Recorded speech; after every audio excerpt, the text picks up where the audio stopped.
కృష్ణ అందరికి ఈరోజు level 3 class కి మీ అందరికీ కూడా ఇస్కాన్ శ్రీ శ్రీ రాధా గోవింద ఆలయం తరఫున స్వాగతం సుస్వాగతం.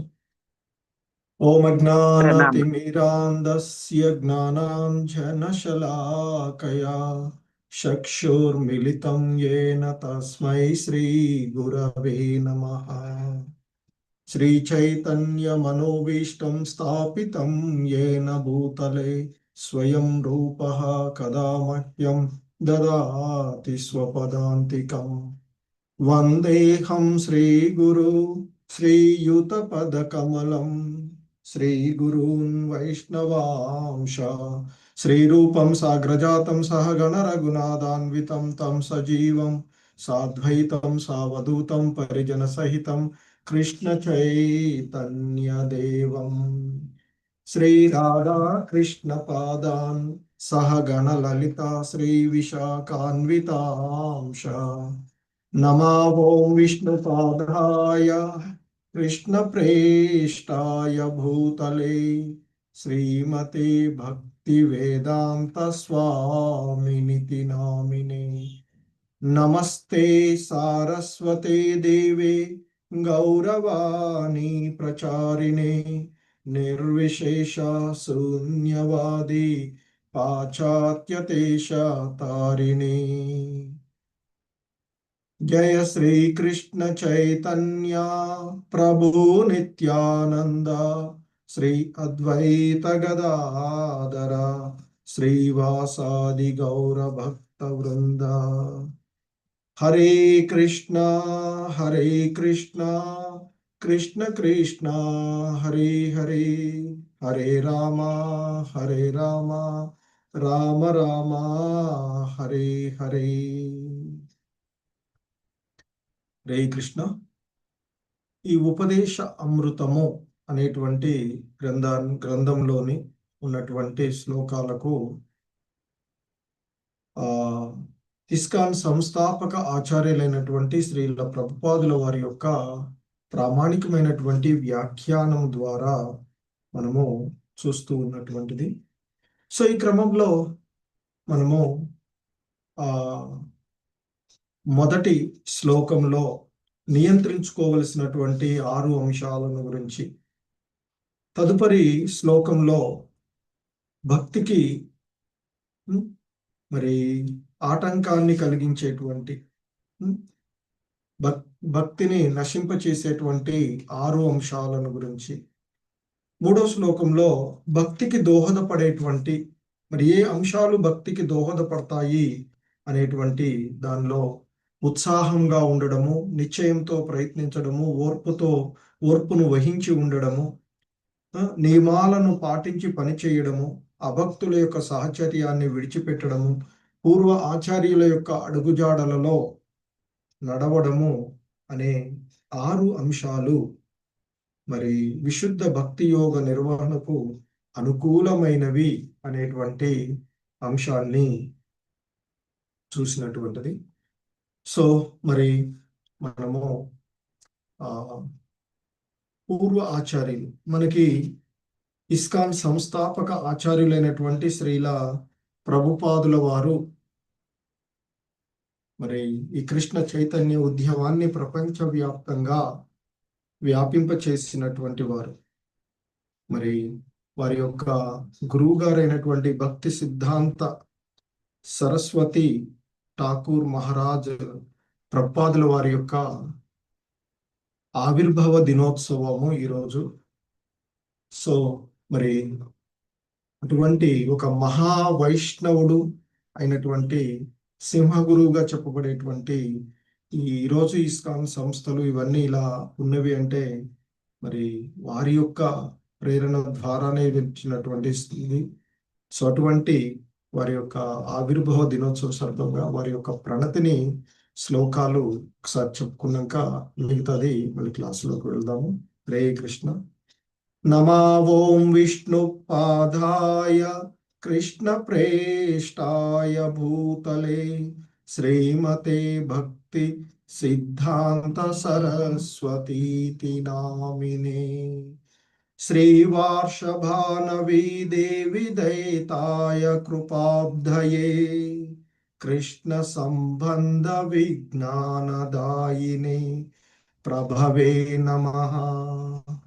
माधुर्योज्ज्वल प्रेमाढ्य श्रीरूपानुगभक्तिधा श्री गौर करुणा शक्ति विग्रहाय नमोस्तुते।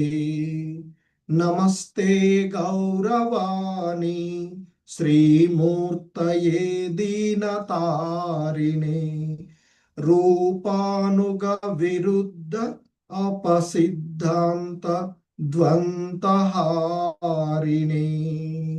సో ఇది మనకి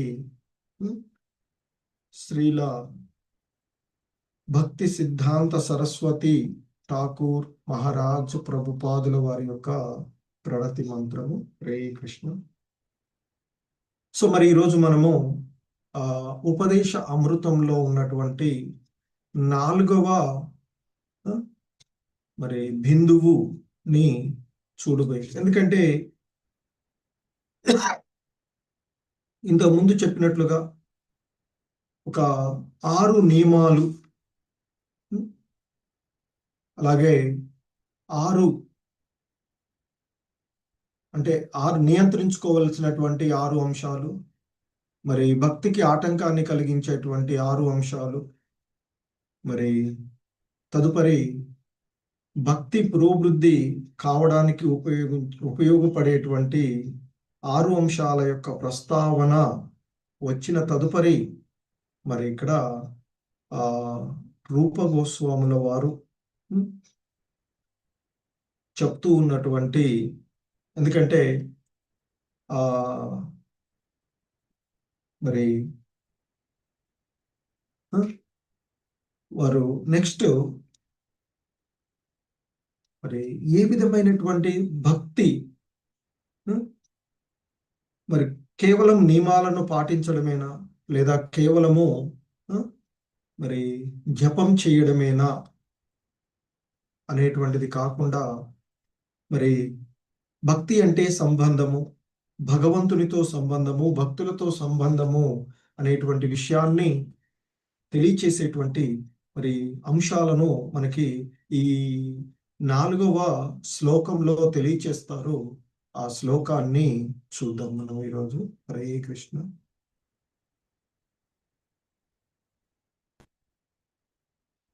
స్క్రీన్ వస్తుంది కదా మాత? వస్తుంది ప్రభుజీ. ఓకే, హరే కృష్ణ, ధన్యవాదాలు. సో ఇక్కడ మరి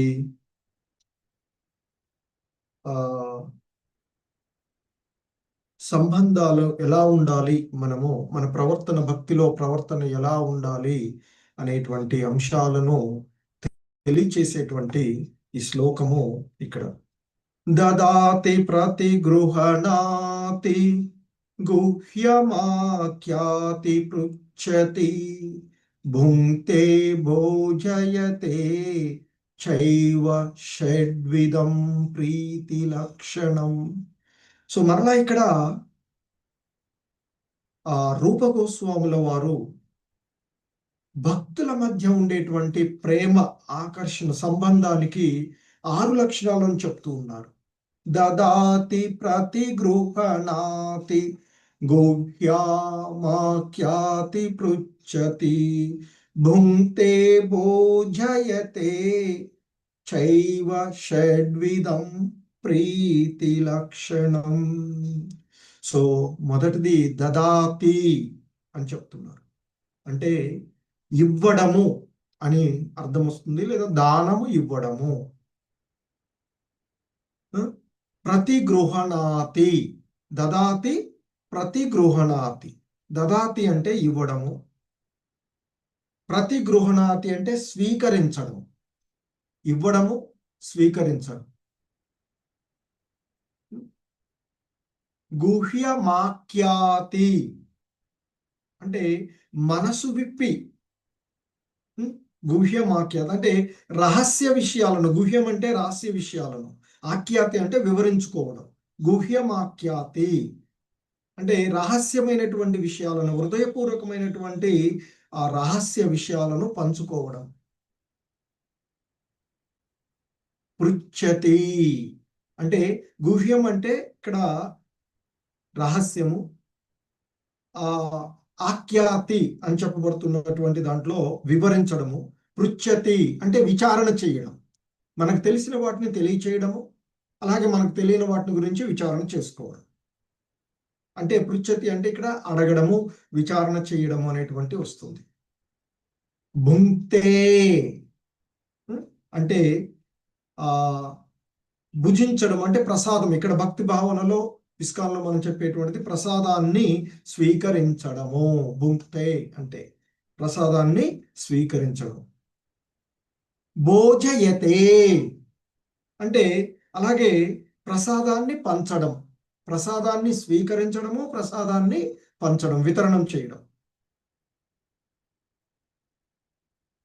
చ ఏవ, చ అంటే కూడా, ఏవ అంటే నిక్కముగా. షడ్విధం ప్రీతి లక్షణం. ఈ 6 రకాలైనటువంటివి ఏవైతే చెప్పబడిందో, చ ఏవ అన్నారు కదా, సో చైవ, చ ఏవ చైవ. సో అలా చెప్పబడినటువంటి ఈ 6 అంశాలు మనకి అంటే ఇవ్వడము, స్వీకరించడము, విశ్వాసంతో మనసు విప్పి చెప్పడము, రహస్యాలను విచారణ చేయడము, ప్రసాదమును స్వీకరించడము, ప్రసాదమును వితరణం చేయడము అనేటువంటి 6 ప్రీతి లక్షణాలను ఒకళ్ళకొకళ్ళు పంచుకోవాలి అని చెప్తున్నారు. భక్తి భావనలో ఉన్నటువంటి వాళ్ళు ఈ ప్రీతి లక్షణాలు. ఎందుకంటే ప్రసాదం స్వీకరణ కానీ, ప్రసాదము వితరణం చేయడం కానీ అదే భక్తి అని చెప్తారు. ఇస్కాన్ సంస్థలో శ్రీల ప్రభుపాదులు వారు చెప్తారు, ఈ ఇస్కాన్ సంస్థలో వివిధ విభాగాలుగా ఉంటే ప్రసాద వితరణము దీనికి హెడ్ అని చెప్తారు. ఇది ఇస్కాన్ అనేటువంటి ఒక దేహం ఉంటే దానికి హెడ్ ప్రసాద వితరణం అని చెప్తారు. సో కనుక మరి అందుకే ఇస్కాన్లో ఎక్కువగా ప్రసాదానికి ప్రాముఖ్యత ఉంటూ ఉంటుంది. సరే, కొన్ని చోట్ల ఇబ్బందులు ఉండే, అది వేరే విషయాలు, పరిస్థితులు అక్కడ ఉండేటువంటి వాటిని బట్టి. సో కానీ శ్రీల ప్రభుపాదుల వారి యొక్క మిషన్ మాత్రము ప్రసాద వితరణ. ఎందుకంటే కూర్చొని వచ్చి క్లాస్ కూర్చోమంటే, లేదా ఏదో చెప్తుంటే వినమంటే, ఏదైనా చేయమంటే చాలా కష్టపడతారు. కానీ ప్రసాదం ఇస్తే తీసుకోవడానికి ఎవరు కొంచెం వెనకాడరు. సో అందుకే అది కూడా భక్తి అని చెప్తుంటారు శ్రీల ప్రభుపాదులు. సో ఆ ప్రసాదం ద్వారా మారినటువంటి భక్తులు ఎంతో ఉంటూ ఉంటుంది. సో అది భగవంతుని యొక్క ప్రసాదము, మహాప్రసాదాన్ని స్వీకరించడం ద్వారా భక్తి భావన పెంపొందుతుంటుంది అని చెప్తూ ఉంటుంటారు.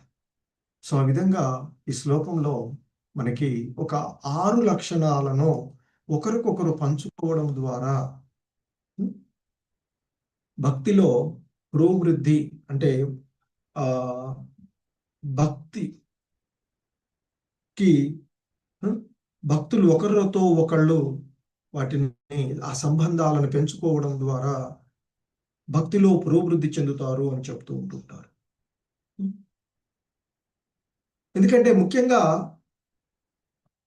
భక్తుల యొక్క సాంగత్వంలో ఏ కార్యాలను చెయ్యాలి అనేటువంటి అంశాలను మనకి ఇక్కడ ఈ శ్లోకంలో చెప్పబడుతూ ఉన్నటువంటి అంశాలు. ఎందుకంటే శ్రీల రూప గోస్వాములు వారు వివరించినట్లుగా భక్తులకు ఇవ్వడము, భక్తులకు అంటే సాధారణంగా ఒకరితో ఒకరు ఇక్కడ ఇవ్వడము అనేటువంటిది, ఏదైనా మనము ఒకరికి ఇస్తున్నామంటే అది ఆ భక్తి మనల్ని ఉదాహరణ చేస్తూ ఉంటుంది అని చెప్తారు. అదే ఇచ్చేటువంటి దాంట్లో ఏదైనా కావచ్చు, జ్ఞానం ఇవ్వడం కావచ్చు, నలుగురికి భగవద్గీతను గురించి తెలియచేయడము, అలాగే సమయాన్ని ఇవ్వడం కానీ, సేవ చేయడానికి ఇస్కాన్లో కానీ ఇట్లా సేవ చేయడానికి సమయం ఇవ్వడం కానీ, సేవలు చేయడం కానీ, ఇవన్నీ కూడా ఇవ్వడంకి వస్తాయి. ఇవ్వడం అంటే దానం చేయడం అంటే ఒక డబ్బుని ఇవ్వడం ఒకటి అనే కాదు. సో మనకి ఇంకా ఒక నానుడి వేసి చెప్తుందంటే, ఇవ్వలేనటువంటి భక్తి ఏదైతే ఉందో అది పెరగదు అని చెప్తారు. ఎందుకంటే దీనికి నాకు చిన్నప్పుడు ఒక ఎగ్జాంపుల్ చెప్తూ ఉండేవారు. ఒక ఇద్దరు అన్నదమ్ములు వ్యవసాయం భూములు పంచుకుంటే ఇద్దరికి కూడా చెరుకు బావి వస్తుందట. వస్తే అన్న ఆ బావిలో రోజు కొంచెం కొంచెంగా నీళ్ళు వస్తూ ఉంటే ఆ నీళ్ళని రోజు కొంచెం భూమి తడుపుకుంటూ తనకున్నటువంటి ఎకరం భూమి అంతా కూడా ఆ 4 రోజుల్లో తడిపేసుకుంటాడు. రోజు కొంచెం రోజుకు ఒక 25 ఎకరాల తడుపుకుంటూ మొత్తం తడిచిపోతుంది. ఈ తమ్ముడు ఏం చేస్తాడంటే, నేను ఏం చేయను, ఒక్కసారిగా నేను ఆ, దాన్ని వాడకుండా అన్ని అన్ని ఒకే రోజు నేను తడిపేసుకుంటాను అని చెప్పేసి 4 రోజుల తర్వాత మా అన్న రోజు కొంచెం చూడు ఎట్లా కష్టపడుతుండో, నేను ఒక్క రోజే చేస్తానని చెప్పేసి చేస్తాడు. పోయి 4వ రోజు పోయి చేస్తే అన్నకు మొదటి రోజు ఎంతవరకు తడిచిందో అంతకంటే ఇంకా తక్కువ. ఎందుకంటే నీళ్లు వాడకపోతే అక్కడ తగ్గిపోతూ ఉంటాయి రోజు కాలక్రమం. సో అలాగే మనం కూడా ఎక్స్చేంజ్ లేకుండా దదాతి స్వభావాన్ని కలిగి ఉండకుండా ఉంటే మనలో భక్తి పెరగదు అని చెప్తూ ఉంటుంటారు. అలాగే మరి ఇతరుల నుండి సేవలను, సలహాలను స్వీకరించడము లేదా వినడం కూడా అది మనకి ఒక భక్తి, వినయము, భక్తి అని చెప్తారు. ఎందుకంటే ఒకవేళ అది చేయలేదాం అనుకోండి, ఇతరుల నుండి సేవలను స్వీకరించడం, వినడం కానీ చేయలేదనుకోండి, నాకెవరి సహాయం అవసరం లేదు అనే అనే భావనలో మనం ఉంటే అది భక్తి కాదు, అహంకారం అని చెప్తూ ఉంటుంటారు. సో ఎందుకంటే మనకి భక్తిలో ఎంతో నమ్రతతో ఉండాలి అని చెప్పబడుతూ ఉంటుంది. చైతన్య మహాప్రభులు వారు మనకి చెప్తూ ఉంటున్నారు, శిక్షాష్టకంలో చెప్తారు కదా. సో తృణాదపి సునిచేన తరోరివ సహిష్ణున అమానిన మానదేన కీర్తనీయ సదా హరిహి అంటూ చెప్తారు. సో అలాగే ఇంకా మరి భక్తులకు మనసు విప్పి మన విషయాలను గురించి చెప్పడము, అంటే భక్తి సంబంధమైనటువంటి అంశాలను చర్చించుకోవడము భక్తులు ఒకరి ద్వారా ఒకరికి. సో అంటే మన యొక్క సమస్యలు అంటే సాధారణంగా ఇస్కాన్లో మనకి ఆ భక్తి వృక్షాలు ఇవన్నీ ఏర్పాటు చేసి ఉండేటువంటి మన అంతా కుటుంబం లాగా విషయాలను షేర్ చేసుకోవాలని చెప్తూ ఉంటుంటారు. మనకు ఉండేటువంటి సమస్యలు, సందేహాలు ఏవైనా ఉంటే భక్తులతో పంచుకోవాలి అని చెప్తారు. ఎందుకంటే భక్తులు ఎప్పుడు కూడా వాటిని వేరే విధమైనటువంటి భావనతో చేయరు కనుక. సో అలా పంచుకోవడం వల్ల మన హృదయం తేలికవుతుంది అని చెప్తూ ఉంటుంటారు. సో ఎప్పుడైతే హృదయంలో వేరే భావనలు తొలగిపోతాయో భక్తికి స్థానం పెరుగుతూ ఉంటుంది, భక్తి బలపడుతుంది. ఎందుకంటే హృదయం తెరిచి ఉంచినటువంటి చోటనే మనకి భక్తి ప్రవహిస్తుంది అని చెప్తారు. క్లోజ్ చేస్తే ప్రవాహం ఉండదు కదా. సో అలాగే తెలుసుకోవడం,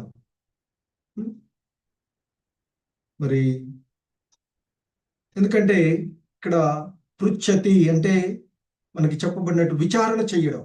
మనకేమైనా విషయాలు తెలియనప్పుడు తెలిసిన వాళ్ళని అడిగి, మనకి ఏదైనా అర్థం కాలేదనుకోండి, దాన్ని అడగడము ఉత్తమం అని చెప్తారు. అలా అడగడం బలహీనత అనదు, బలహీనత అని ఎవరు అంటారు.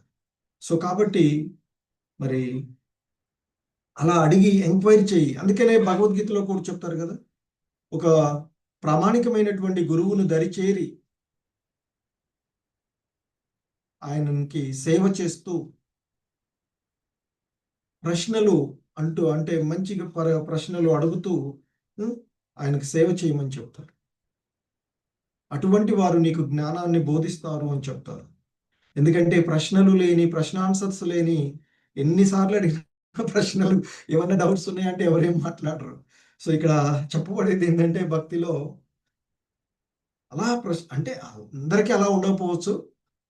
సో ప్రశ్నలు లేనటువంటి భక్తి స్థిరంగా ఉండదు అని చెప్తుంటారు. ఎందుకంటే ఏదో ఒకటి వస్తుంది, దేన్ని నేర్చుకోవాలని కుతూహలం, దాన్ని తెలుసుకోవాలనేటువంటి ఇది ఉండాలి.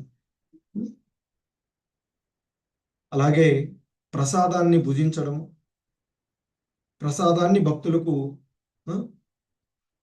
వితరణం చేయడం, ఈ రెండు కూడా భక్తులతో కలిసి ప్రసాదం తీసుకుంటే మన యొక్క మనసు భక్తుల యొక్క సాంగత్వంలో ఉండడం వల్ల మన మనసు మృదువుగా అవుతుంది అని చెప్తారు.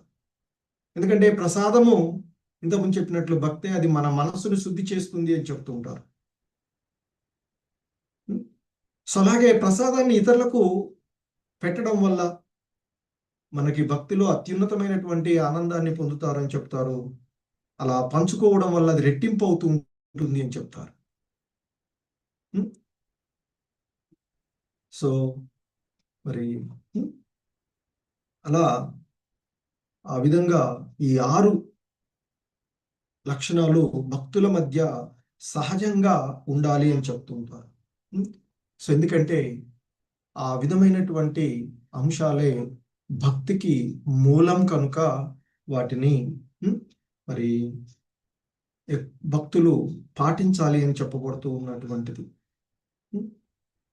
సో ఎందుకంటే మనకి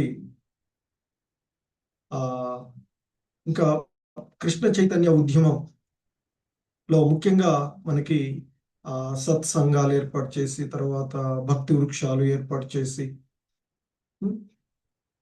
వాటిలో మరి ఆ భక్తుల మధ్య సాంగత్వాన్ని పొందేటువంటి అవకాశాన్ని ఇవ్వడానికే శ్రీల ప్రభుపాదుల వారు అవన్నీ కూడా ఏర్పాటు చేయబడినటువంటి. ఎందుకంటే అలా ఉండడం వల్ల మనలో ఉండేటువంటి కృష్ణ భక్తి, కృష్ణ చైతన్యము జాగృతం అవుతుంటుంది అని చెప్తూ ఉంటుంటాం. అలాగే మనసుకి మనకుండేటువంటి ఆ సాంగత్యాన్ని బట్టి కోరికలు, ఆశలు వృద్ధి చెందుతూ ఉంటాయి. సో కాబట్టి మరి ఆ భక్తుల యొక్క సాంగత్వంలో ఉన్నప్పుడు ఇంకా భగవంతుని గురించినటువంటి అంశాలు ఇంకా తెలుసుకునేటువంటి అవకాశం ఎక్కువగా ఉంటూ ఉంటుంది. ఎందుకంటే మనకి చైతన్య చరితామృతం మధ్యలీలలో చెప్పబడుతుంది, కృష్ణుడి ఎడ విశుద్ధ ప్రేమ జీవుల హృదయాలలో నిత్య ప్రతిష్టమై ఉన్నది అని చెప్తారు. అది వేరొక మూలం నుండి పొందవలసినటువంటిది కాదు. శ్రవణ కీర్తనలచే హృదయం పవిత్రమైనప్పుడు జీవుడు సహజంగానే దానిని జాగృతం చేసుకుంటారు. ఎందుకంటే మన యొక్క హృదయంలోనే ఉంటుంది సుప్తావస్థంగా. దాన్ని జాగృతం చేసుకోవడానికి మనము ప్రయత్నం చేయాలి. ఆ ప్రయత్నమే భగవన్నామ స్మరణము, భక్తుల యొక్క సాంగత్వము, శ్రవణ కీర్తనాలు. సో అందుకే మనకి శిక్షాష్టకంలో చైతన్య మహాప్రభులు వారు చెప్తారు, ఆ హరినామాన్ని కీర్తించినప్పుడు హృదయము సమస్తమైనటువంటి కల్మషాల నుండి, ఎన్నెన్నో జన్మల నుండి ఏర్పరచుకున్నటువంటి, పోగు చేసుకున్నటువంటి ఆ మహా కొండలుగా ఉన్నటువంటి పాపాలన్నీ తొలగిపోతాయి అని చెప్తూ ఉంటుంటారు ఆ నామస్మరణలో. అందుకే శిక్షాష్టకంలోని మనకి మొదటి శ్లోకంలోనే చెప్తారు ఆయన, చేతో దర్పణ మార్జనం భవ మహాదవాగ్ని నిర్వాపనం శ్రేయకైరవ చంద్రికా వితరణం విద్యావధూ జీవనం ఆనందాంబుధివర్ధనం ప్రతిపదం పూర్ణామృత స్వాదనం సర్వాత్మస్నపనం పరం విజయతే శ్రీకృష్ణ సంకీర్తనం. సో అనంతకాలము నుండి మన హృదయంలో పోగుపడినటువంటి మాలిన్యం, హృదయ మాలిన్యం అంటాం కదా. మరి ఏంది మాలిన్యం అంటే, బయట అంటేనేమో దుమ్ము పడింది, ధూళి పడింది, స్నానం చేస్తాం, తొలగించుకుంటాం, శుభ్రం. మరి హృదయంలో మాలిన్యం ఏంటంటే మనం చేసినటువంటి కర్మ బంధనాలు అన్నీ ఉంటాయి కదా, అవన్నీ కూడా అనంతకాలం నుండి పోగుపడినటువంటి ఆ హృదయ మాలిన్యాన్ని శుభ్రపరిచేది అని చెప్తారు ఆ హరినామ సంకీర్తనం, కృష్ణ సంకీర్తనం, శ్రీకృష్ణ సంకీర్తనం. అనంతకాలం నుండి పోగుపడిన ధూళిని తొలగించి హృదయాన్ని శుభ్రపరిచేటువంటిది. శుభ్రపరచడమే కాదు, జన్మ మృత్యు భరితమైనటువంటి భౌతిక ఈ దావాగ్ని ఏదైతే ఉందో, చేతో దర్పణ మార్జనం భవ దావాగ్ని, ఆ జన్మ మృత్యు భరితమైనటువంటి భౌతిక జీవన దావాగ్నిని ప్రసరింపజేసేటువంటిది ఆ శ్రీకృష్ణ సంకీర్తనానికి జయము జయము అంటూ చెప్తారు. మరి ఎటువంటిది ఆ శ్రీకృష్ణ సంకీర్తనం అంటే చెప్తారు, శ్రేయ కైరవ చంద్రికా వితరణం. శ్రేయస్సుని కైరవ కిరణ అంటే చంద్రికా వితరణం, ఆ చంద్రుని వంటి కిరణాలు. చంద్రుల కాంతి ఎంతటి ఆహ్లాదకరంగా చల్లగా ఉంటుంది కదా మనకి సూర్యకాంతితో పోల్చినప్పుడు. సో కనుక శ్రేయస్ అనేది చంద్రుని కిరణాలను ప్రసరింపచేసేటువంటిది శ్రీకృష్ణ సంకీర్తనము అని చెప్తారు. అది సర్వ మానవాళికి సర్వాత్మ స్నపనం పరం విజయతే శ్రీకృష్ణ సంకీర్తనం. ఈ శ్రీకృష్ణ సంకీర్తనము సర్వ మానవాళికి అతి ముఖ్యమైన వరప్రసాదము. ఆధ్యాత్మిక జీవనానికి ప్రాణము ఈ సంకీర్తనమే. ఆధ్యాత్మిక ఆనంద సాగరాన్ని, ఆనందాంబుది వర్ధనం ప్రతిపదం పూర్ణామృతాస్వాదనం. సో ఆధ్యాత్మిక ఆనంద సాగరాన్ని వృద్ధి చేసేటువంటిది. అలాగే సర్వదా ఆతురతతో వాంఛించేటువంటి పూర్ణామృత ఆస్వాదనాన్ని కలగజేసేటువంటిది ఆ శ్రీకృష్ణ సంకీర్తనము అని చెప్తాం. అందుకే ఆ మహామంత్రం జపించేటువంటి వాడు పవిత్రుడు కావడమే కాకుండా ఆ హరే కృష్ణ కృష్ణ కృష్ణ హరే హరే, హరే రామ రామ రామ హరే హరే అంటూ ఆ దివ్య ధ్వనిని, ఆ మంత్ర ధ్వనిని వినినంతనే పవిత్రులవుతారు అంటూ చెప్తారు. కృష్ణ భక్తి భావన పొందడానికి సన్నద్ధులవుతారు అని చెప్తూ ఉంటుంటారు. సో అది ఆ కృష్ణుని. సో అందుకే శ్రీల ప్రభుపాదులు వారు చెప్తారు, అంతర్జాతీయ కృష్ణ చైతన్య సంఘము ఇస్కాన్ సంస్థ, international society for Krishna consciousness, ఆ కేంద్రాల్లో ప్రతి ఆదివారము సంకీర్తన సత్సంగాలతో పాటు ప్రీతిపూర్వకమైనటువంటి విందులు కూడా ఏర్పాటు చేసి సంఘ సభ్యులకు పోషకులను ఆహ్వానిస్తుంటారు. లైఫ్ మెంబర్స్ కానీ భక్తులను ఆహ్వానిస్తూ ఉంటారు అని చెప్తుంటారు. సో శ్రీల ప్రభుపాదులు చెప్తుంటారు, అప్పుడప్పుడు అనేక మంది వచ్చి భక్తితో ఆ ప్రసాదాన్ని స్వీకరిస్తూ ఉంటుంటారు. అలాగే వీలైనప్పుడు వాళ్ళ ఇళ్ళకి ఆహ్వానపరుస్తూ